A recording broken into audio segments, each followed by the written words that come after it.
Мен осы планетаның барлық шинобилеріне осы бейнеге лайк басуды және ноджитсу техникасын қолдана отырып арнаға жазылуыңды сұраймын. Егер осы бейне 7000 лайк жинаса, мен бірден Нарутоның 2-ші сезонын шығаруға кірісемін. Жайғасып отырып Нарутодан ләззат алуың. Әлемінде тұратын жасырын жапырақ ауылынан шыққан бала туралы. Оның аты Узумаки Наруто. Нарутоның команда сынақтан өту керек. Содан кейін олар академияны толығымен бітіріп миссияларға қол жеткізетінін айтады. Алайда егер олар сәтсіз болса, олар қайтадан академияға жіберіледі. Соңында мынау қоңырау бар 7-ші команда командалық жұмыстың нашарлығына байланысты тапсырманы орындай алмады. Сосын Какаши оларға соңғы мүмкіндік берді, бірақ олар алдымен тамақ ішу керек. Негізгі ереже Нарутоны тамақтандыруға тыйым салынады. Себебі ол қоңырау тест кезінде бенто жеуге тырысты. Нәтижесінде Нарутоның асқазаны аштықтан дірілдей бастады және Саски онымен тамақ бөлісті. Өйткені ол аш Нарутоның пайдасы жоқ деп санайды. Бірақ кенеттен Какаши пайда болып сынақтан сәтті өткендерін айтты. Өйткені шиноби әлемінде ереже бұзғандар мазақ болып саналады. Бірақ жолдастарына опасыздық жасаған шиноби қоқыстан да жаман екенін айтады. Нәтижесінде 7-ші топ миссияларға қол жеткізе алады. Содан кейін 7-ші топтың бірінші миссиясы басталады. Олардың мақсаты Волон жерінен Тазуна есімді көпір салушыны шығарып салу. Жолда олар құрылыс жұмысшысын өлтіру үшін Волонгата жерінен келген кәсіпкер жалдаған Туманның 7 қылышшысының бірі жалдамалы өлтіруші Забузамен кездеседі. Нәтижесінде Какаши Забузамен шайқаса бастайды. Какаши Шаринганмен айырып тастайды, бірақ Забуза Туман жасап Какашиді су түрмесінде ұстайды. Сенсейін құтқару үшін Саске сюрикендерді лақтырады, ал ол сюрикен Наруто болып шығады. Артынан Кунай лақтырып Забузаның су түрмесін бұзып Сенсейді босатады. Сосын Какаши мен Забуза қырылуды жалғастырады. Какаши Шаринганды пайдаланып Забузаның барлық әдістерін көшіріп алады. Содан кейін оны соңғы соққымен аяқтауды жоспарлайды. Алайда Забузаның шәкірті Хару көрінеді. Ол типа жалдамалы өлтіруге келдім деп айтады және жау көрмеу үшін Хаку өзін жасырын мұлттан келгенін және сатқын Забузаны өлтіру маған тапсырылған деп айтады. Осыдан кейін ол Забузаның денесін алып жоғалады. Келесі күні біздің команда Тазунаның үйіне келеді. Ал таңертең ерте Какаши, Саски және Сакура Тазунаны көпірге ертіп барды.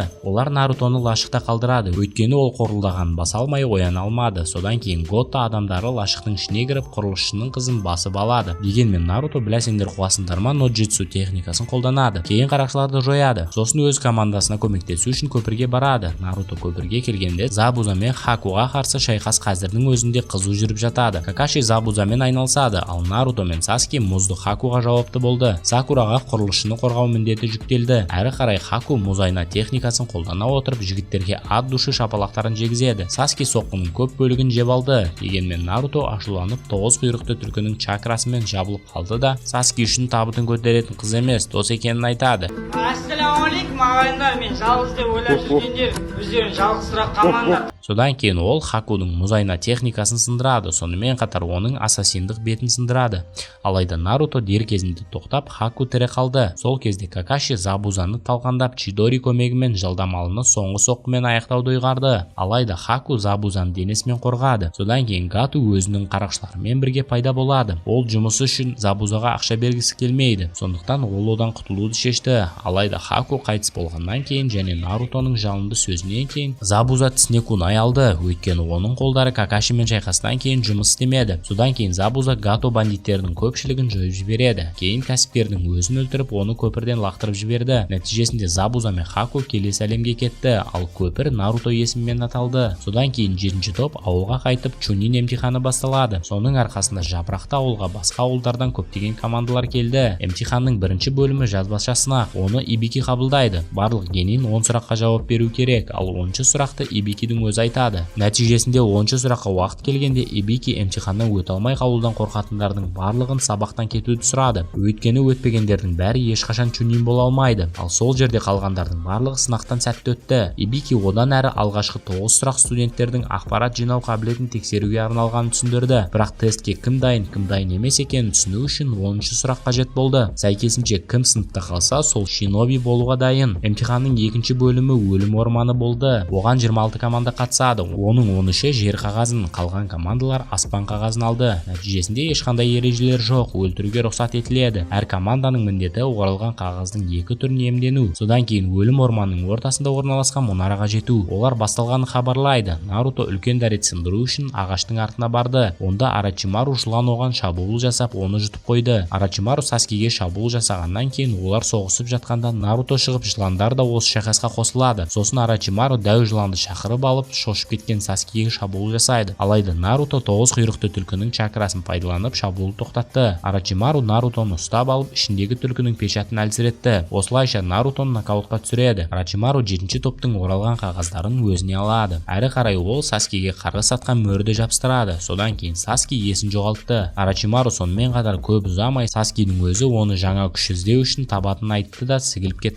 Нәтижесінде Наруто мен Саски ұйықтайды. Содан кейін оларға жасырын дыбыс немесе сыбырлаушылар тобы шабуыл жасайды. Бұл шинобилар Орочимарудың қолбасшылары. Ол оларды Саскидің күшін сынауға немесе оны өлтіруге жіберді. Сыбырлаушылар шабуыл жасайды, бірақ Рокли пайда болып Сакураны қорғайды. Өйткені ол оған жасырын түрде ғашық. Дегенмен Досу Роклиді ұйықтатады. Сосын Сакура шайқасқа кіреді, бірақ Кин шашынан ұстап алады. Сакура өзін босату үшін шашын кесіп тастайды. Дегенмен ол сонда да ударды жеп алады. Осы шайқастан кейін Ина Шикачо командасы қосылады. Содан кейін Саски оянып, қарғыс атқан мөрді кесіп және бірінші деңгейдегі Орочимаруды және сыбырлағандарды жояды. Тірі қалу үшін Досу жер ауылына оралған қағаздармен алмасуды ұсынды. Сыбырлаушылар жаралыларды алып кетеді. Әрі қарай 7-ші топ 2 оралған қағазы бар Кабудомен кездеседі. Олар онымен бірге аспанның жоғалған оралған қағазын іздейді. Олар топты және жасырын жаңбырды тауып, қағазды алғаннан соң нәтижесінде 7-ші команда емтиханның 3-ші кезеңіне өтті. Сонымен қатар 10 команда, 8 Гай командасы, Кабуто командасы, жасырын құм және сыбырлаушылар командасы барды. Содан кейін күтпеген жерден Кабуто одан әрі қатысуды бас тартып кетіп қалады. Онда 3-ші кезең басталмай тұрып, қатысушылардың санын азайту үшін қосымша сынақтар жүргізілетін белгілі болды. Осыны ескере отырып, бірге бір шайқас жарияланып, жеңілгендер жойылады. Сонымен бірінші жекпе-жек Кабуто командасының бірі Акадоға қарсы Саски болды. Соңында Саски оңай жеңді. Сондай-ақ осы жекпе-жектен кейін Какаши Орочимару қалдырған Саскидің қарғыс белгісін мөрмен басып тастады. Содан кейін екінші бой Шина сыбырлаушылардың біріне қарсы күресіп, Шина жеңді. Үшінші жекпе-жекте Канкуро Кабутоның 3-ші командасын жеңді. Төртінші жекпе-жекте Сакура мен Ина арасында тең аяқталады. Бесінші жекпе-жекте Темари Тентенді жеңеді. Алтыншы жекпе-жекте Шикамару Кинді, жетінші жекпе-жекте Наруто Кибаны сұмдық техниканы пайдаланып жеңеді. Сегізінші шайқаста Гара Роклиді жеңіп, сол қолы мен аяғының сүйектерін сындырады. 10-шы шайқаста Досу сыбырлаушы Чоджиді жеңді. Содан соң финалдық кезеңге дейін барлығына бір ай уақыт берілді. Наруто чакраны бақылауды жақсарту үшін бірден Эбисумен жаттығуды бастады. Жаттығу кезінде Эбису ыстық суда әйелдерді аңдып жүрген азғын Зираяны байқайды және Эбису оны тоқтатуға шешім қабылдады. Дегенмен Jiraiya бақаны шақырып жаттықтырушының қайғысын көміп жіберді. Наруто сенсейдің есін жинауға тырысып 1000 жылдық ауру техникасын қолданды, бірақ Эбису әрекет етпеді. Ақырында Наруто Эбисудан бас тартып Jiraiyaмен бірге жаттығуға кетті. Бір айлық жаттығу барысында Наруто бақа шақыру техникасын үйреніп, Jiraiyaның толыққанды студенті атанды. Сондай-ақ алғашқы рет оның ішінде мөрленген 9 құйрықты түлкімен сөйлеседі. Бұл кезде Саски Какашимен жаттығады, ал Досу Саскимен бірінші болып күресу үшін Гараны өлтірмек болды. Бірақ Гара Досуды жою үшін құмыра техникасын қолданады. Содан кейін емтиханның соңғы кезеңі басталды. Нарутоның Неджиге қарсы бірінші жекпе-жегі. Бұл жекпе-жектің 90% Наруто нақты соққылар алды, бірақ ол берілмеді және Неджиді күтпеген жерден апперкотпен ұрып Неджиді жеңе алды. Келесі жекпе-жек Гара Саскимен болады. Алайда Саски болмағандықтан жекпе-жек кейінге қалдырылды. Сондықтан Темари Шикамаруға қарсы жекпе-жегі басталды. Шикамару тамаша жеңіске жетті, бірақ кейін қатысуға бас тартты. Егер ол жалғастырса, ол жай ғана ауыртпашылық болатынын айтады, өйткені оның чакрасы нөлге тең болды. Содан кейін Саски сұмдық пайда болады және олардың Гарамен күресі басталады. Саски Гарада тесік жасау үшін Чидориді пайдаланады. Сол мезетте жасырын дыбыс пен жасырын құм, жасырын жапырақ ауылына шабуыл жасайды. Кабуто Орочимарудың секретары болып шықты. Кабуто стадиондағы барлығын генжутсумен ұйықтатады. Дегенмен тәжірибелі шиноби генжутсудан шығып, басуға келгендермен күресе бастады. Дыбыс шинобилері алып жыландарды да шақырып, ауылдың қабырғасын қиратты. Жалпы қырғын басталды. Сондай-ақ жасырынған құм ауылының басшысының Казыкаге маскасының астында Орочимару тығылып жатқаны белгілі болды. Ол бұрынғы мұғаліміне қазіргі 3-ші Хокаге Саритоби Хирузенге шабуыл жасады. Оның фантастический четверка дыбысы 3-ші Хокаге мен Орочимару шайқасына ешкім кедергі келтірмеу үшін қорғаныс өрт кедергісін жасады. Нәтижесінде Хирузен өлім құдайының көмегімен Орочимарудың қолын айырды және тиісінше оның әдістерін қолдануға тыйым салады. Осыдан кейін 3-ші Хокаге аспанға аттанады. Осы кезде Темари мен Канкуро жаралы Гараны ұстап шегінуге тырысады. Дегенмен Саски олардың артынан барады. Мұны көрген Какаши Сакура, Шикамару мен Нарутоға оның Паккун деген итін алып Саскиге көмекке баруды бұйырады. Жолда жігіттерге Шикамару өзіне қалдырған дыбысты ниндзя шабуыл жасайды. Саски сол кезде қашқындарды қуып жетіп үлгерді және Канкуро оны ұстауға өз еркімен келді. Дегенмен Шина пайда болып Саскиге жалғастыруды сұрады және ол Канкуроны өзіне алады. Олардың шайқасы нәтижесінде Канкуро Шинаны улады, ал ол жауап ретінде өзінің қоңыздарымен Канкуродан барлық чакраларды сорып алады. Осы кезде Саски қашқындарды қуып жетті, бірақ күтпеген жерден Гара Темариді лақтырып кетті. Содан кейін оған мөрленген құмды демон бір құйрықты Шукакудың қуатын ашады. Содан кейін Саски оған Чидоримен шабуыл жасайды, бірақ Гара оның барлық шабуылдарына төтеп береді. Содан кейін Орочимарудың қарғыс атқан мөрі іске қосылады. Содан Саски күресті жалғастыра алмайды. Гара мұны байқап, оған қол жеткізуге шешім қабылдады. Бірақ Наруто пайда болады және өзінің нонжитсу, яғни е баласының тебу техникасымен Гараны ұйықтатады. Жауап ретінде құмды Гара Сакураны кепілге алып, оны қыса бастайды. Әрі қарай Наруто 1040 нонжитсу клондарының әдісін қолданады. Бірақ Гара бір құйрықты Шукакудың соңғы формасын алады. Бұған жауап ретінде Наруто Гамабунтуды шақырады және олардың шайқасының нәтижесінде Наруто Гараны басынан ұрып жеңеді. Осы жекпе-жектен кейін Наруто Гараның дүниетанымын өзгертіп, біраз уағыз айтады және ол Наруто жағына ауысты. Сосын Темари мен Канкуро пайда болып, Гараны алып ауылдарына қайтты. Номер 7 команда қайтыс болған 3-ші Хакаге және басқа да қаза тапқан шинобилермен қоштасу рәсімін жасауға ауылға оралды. Содан кейін Акацуки мүшелерінің екеуі, Саскидің үлкен ағасы Учиха Итачи және Самихода семсерінің иесі Туманның 7 қылышшысының бірі Хашигаки Кисами ауылға періп келді. Асума мен Куринай бірінші болып оларды байқап қылмыскерлерді ұстауға шешім қабылдады. Дегенмен шапалақ жеп алады. Содан кейін Какаши бұл шайқасқа қосылды, бірақ Итачи Цукиоми көмегімен Какашиді аурухана төсегіне жібереді. Шайқастың соңында Гай пайда болады, алайда Акацукидің нысанасы 9 құйрықты 4-ші Хакагенің ұлы Джинчурики Наруто Узумаки болды. Сондықтан Итачи мен Кисами шегініп Джинчурикиді іздеуге шешім қабылдады. Итачидің ауылда екенін, Нарутоны іздеп жүргенін білген Саски мыңмен періп Нарутоны да іздеуге шықты. Осы уақытта Акацуки хан атаның техникасын қолданады және сол арқылы Наруто мен Зираяны ажыратады. Сосын Наруто келіп оны ұстап алмақшы, алайда күтпеген жерден Саски пайда болып Чидорины оқтап, оның бүкіл отбасын қырып, Учиха руын жойған үлкен ағасы Учиха Итачиге шабуыл жасайды. Дегенмен Итачи Саскидің соққысын оңай қайтарып, білегін сындырып, оны бүкіл дәліз бойымен мамалатады. Сосын Жирая пайда болып, олардың оны алдамақ болғанын түсінеді. Осы кезде Итачи Саскиді алып, оған Цукиоми қолданады. Осылайша інісін 2 аптаға ауруханаға жібереді. Ол сондай-ақ оған қазіргідей күшпен Саски ешқашан Итачиді өлтіре алмайтынын айтты. Сондықтан Саски әлде қайда күшті болуы керек. Содан кейін кенеттен Жирая бақаның асқазаны техникасын қолданады және бүкіл дәліз бақаның асқазанына айналады. Алайда Итачи Аматерасуның қара жалынын пайдаланып, бақа асқазаны жанып, Акацуки із-түссіз жоғалады. Әрі қарай Какаши мен Саски денсаулықтарын ретке келтіргенше, Жирая мен Наруто Цунаде ханшайымын іздеуге шығады. Ол Жирая мен Орочимару сияқты аңызға айналған Санин. Ол сонымен қатар шиноби құдайы атанған 1-ші Хакаге Хаширама Сенджудің немересі. Осы ізденіс барысында Жирая Нарутоға Расенган техникасын үйретеді. Сонымен қатар Орочимару қолынан сәйкесінше техникасынан айырылғандықтан ол сонымен қатар Цунадені іздейді. Өйткені ол ең жақсы ниндзя дәрігерлердің бірі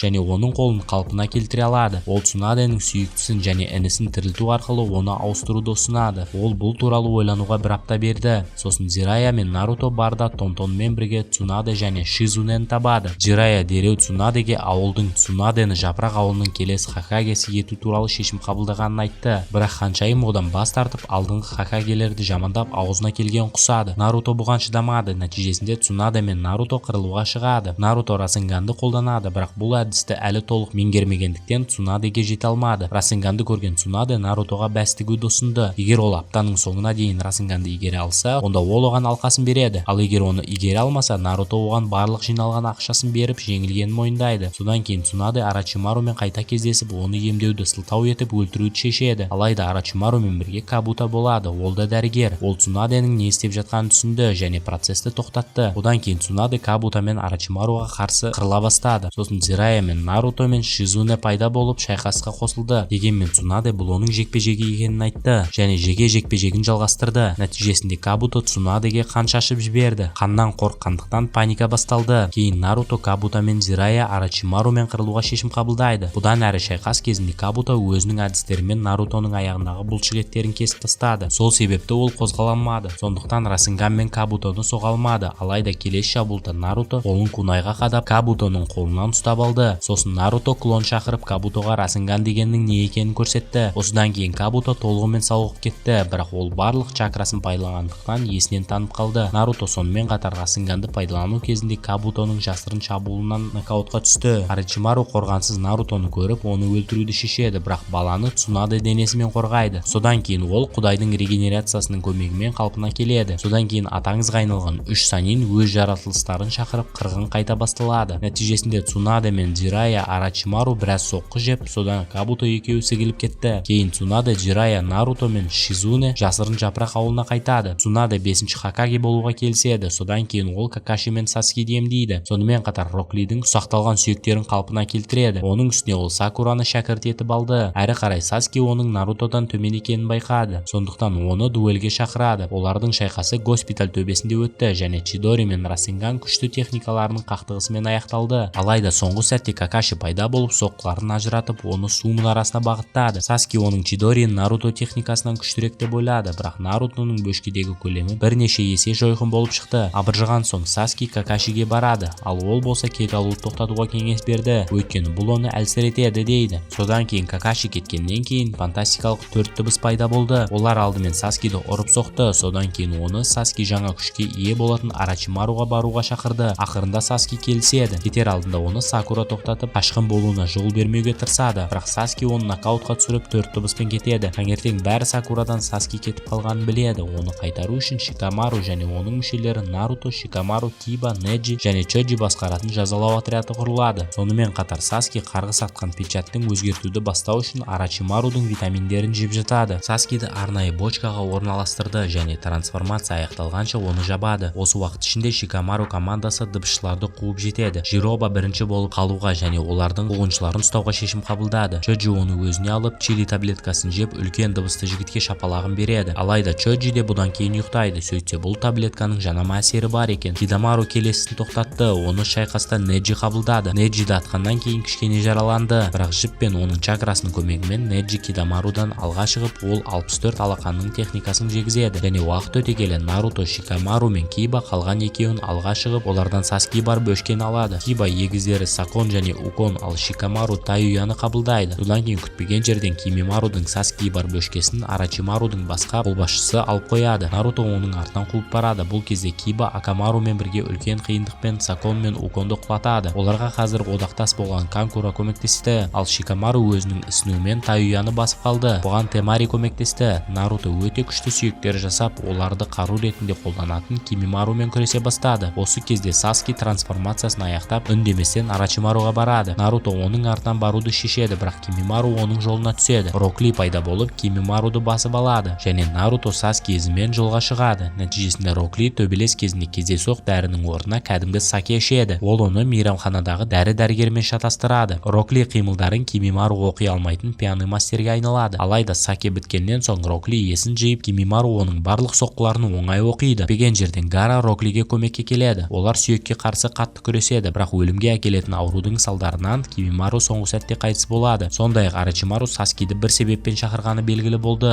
Ол оның Шаринганын алу үшін Саскидің денесін иемденгісі келеді, өйткені оның бастапқы мақсаты Итачи болды. Осы уақытта Наруто аяқтау алқабында Саскиді қуып жетті. Алдымен ол Саскимен пікірлесу үшін керемет сөз сөйледі, бірақ Саски бұл сөздерге жауап бермей жолын жалғастырады. Наруто оны қуып жетіп, оны ұрып соға бастады, бірақ Саски Орочимаруға жаңа күш алу үшін бара жатқанын және егер Наруто оған кедергі келтірсе, оны өлтіретінін айтты. Саски қарғыс атқан печаттың қуатын ашып, Нарутоны өзенге бір соққымен ұшырады. Сондай-ақ ол өзінің мақсаты енді Канохада орны жоқ екенін айтады, өйткені ол үлкен күшке ие болып Итачидан кек алу керек. Әрі қарай қысқаша пікірталастан кейін Итачи мен флешбектерін еске түсіргеннен кейін Саски Нарутоны әдейі дос етіп алғанын, содан кейін онымен достығын үзіп, оны өлтіріп, сол арқылы өзінің Мангёкё Шаринганын оятуы мүмкін екенін түсіндірді. Содан кейін Саски бірінші деңгейлі печат Чидориді қосады және Нарутоны тесіп өтеді. Алайда Наруто оған жауап ретінде ашуланып, 9 құйрықты түлкінің чакрасын жамылып, мал болып Саскиге удар жегізуге кіріседі. Саски Шаринганның 3-ші Тамоясын оятқаннан кейін ол Нарутоның жоғарғы жылдамдығын шабуылдарын көре бастайды және оған әдемі соққы жегізеді. Наруто ашуланып, қайтадан түлкі чакрасын жамылып, оның алғашқы түлкі құйрығы пайда болады. Әрі қарай Саски Орочимарудың қарғыс атылған мөрінің 2-ші деңгейін ашылады. Оның арқасында қолы мен қанаттары өседі. Бұл күйде ол қара найзағаймен жабылған Чидориді жасайды. Наруто түлкінің чакрасын күлгін түске айналдыратын Расинган жасау арқылы жауап береді. Олар бір мезгілде бірнеше шабуыл жасайды. Техникасының күшінің арқасында алып қара энергия шары жасалады және соңында бәрі Саски жеңісімен аяқталады. Ұрып соғып, бірақ риза болғаннан кейін Саски Орочимаруға барады және Какаши таяқ жеген Нарутоны іздеп келіп, оны ауруханаға апарады. Есін жиған Наруто Саскиді кез келген жолмен қайтаруды алдына мақсат етіп қойды. Содан Одан кейін бізге Наруто және Jiraiya 2 жылға созылатын жаттығулардан кейін 80 филлер эпизодын көрсетеді. Бірінші маусымның соңы. Егер видео ұнаса, жазылу техникасын джиу-джитсуды қолдан. Сонымен қатар біз видеоға 7000 лайк жинасақ, онда мен міндетті түрде Нарутоның келесі маусымын шығарамын. Келесі кездескенше сау бол.